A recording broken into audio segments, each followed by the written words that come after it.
Sometimes the limiting factor with sacroiliac joint pain can actually be lifestyle elements and not necessarily movement elements. The movement is what we've covered in this series so far. So in this video we're going to have a look at 4 main lifestyle elements that could help you unlock your potential to get over sacroiliac joint pain.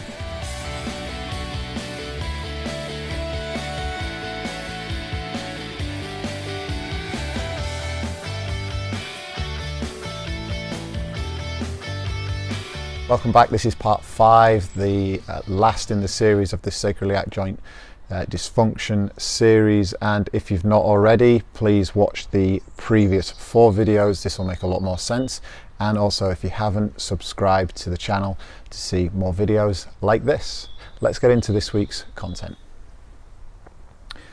So there are 4 elements that I think need to be considered with regards to lifestyle when we're trying to correct sacroiliac joint pain. Those 4 things are foods, stress, postures, particularly seated postures, and then also the hormonal system. So first of all, foods. Foods, in very basic terms, if you're eating anything that you're intolerant to, particularly things like gluten, but it could be any food that you're intolerant to, that will shut down the deep abdominal wall, and the stress from the digestive system is basically communicating with the deep abdominal wall, shutting those muscles down. That leaves you then unstable. If you've seen the previous videos in this series, you'll see that what we've looked at and tested is some of the deep abdominal stabilizers that are critical for keeping the joint, the sacroiliac joint that is, strong and stable particularly. So in brief, anything that you are intolerant to, anything that's giving you gas, anything that's giving you bloating, will shut down the deep abdominal stabilizers, and those things need to be removed from the diet for a minimum of 12 weeks. If it's things like gluten though, my opinion on that is that you're best avoiding that, full stop. The second element that is related to lifestyle is stress.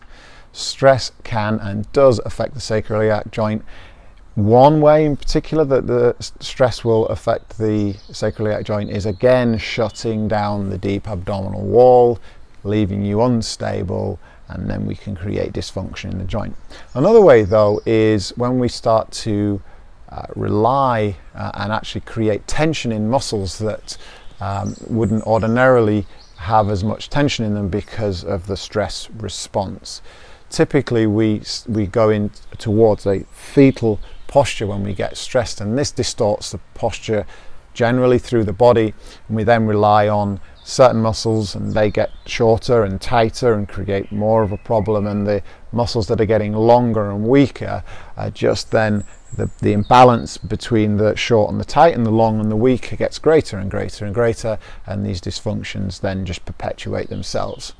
So stress, identify your biggest stressor right now, and then 2 or 3 action items that you could apply within the next few weeks to try and reduce those stressors in your life that can have a huge impact on the sacroiliac joint and its function. So the third of the lifestyle elements that we want to consider when we're looking at sacroiliac joint dysfunction and correcting it is posture, seated postures particularly.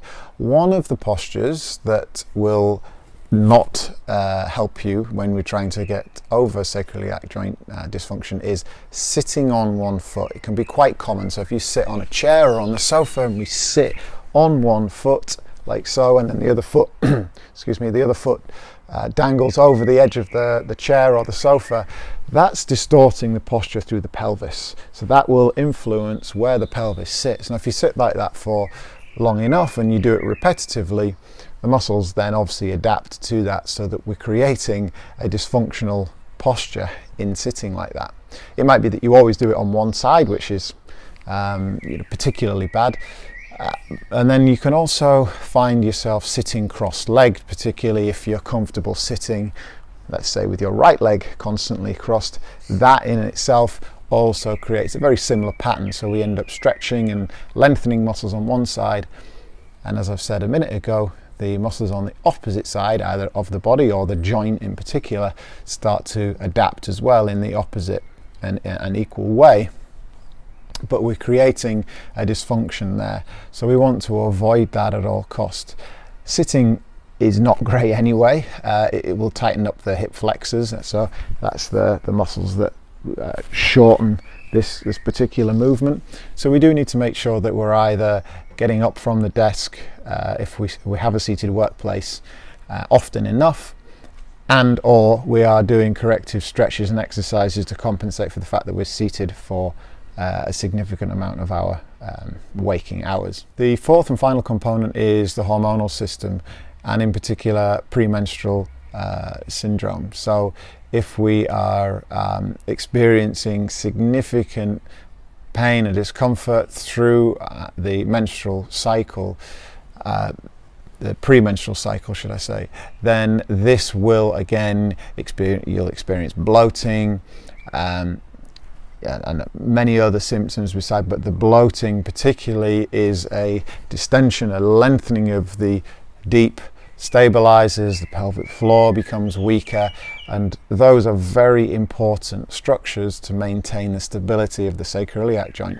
So one thing to consider is perhaps changing or going easier on your exercise program in that premenstrual period where you are less stable. So the exercises in part 4 that we talked about that are particularly destabilizing to the sacroiliac joint, the split squat, the deadlifts, things like that, will only perpetuate the problems. So being mindful and careful during that period to make sure that we are not putting extra stress through the sacroiliac joint will have a positive effect overall in helping you to alleviate sacroiliac joint dysfunction.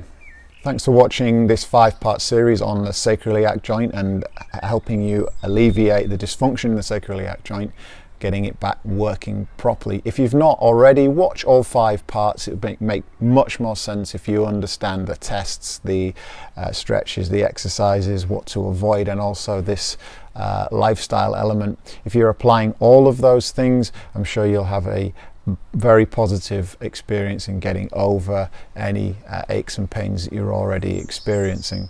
If you've not done up to this point, please do subscribe to the channel. There's more videos coming every week, and I'll see you again soon.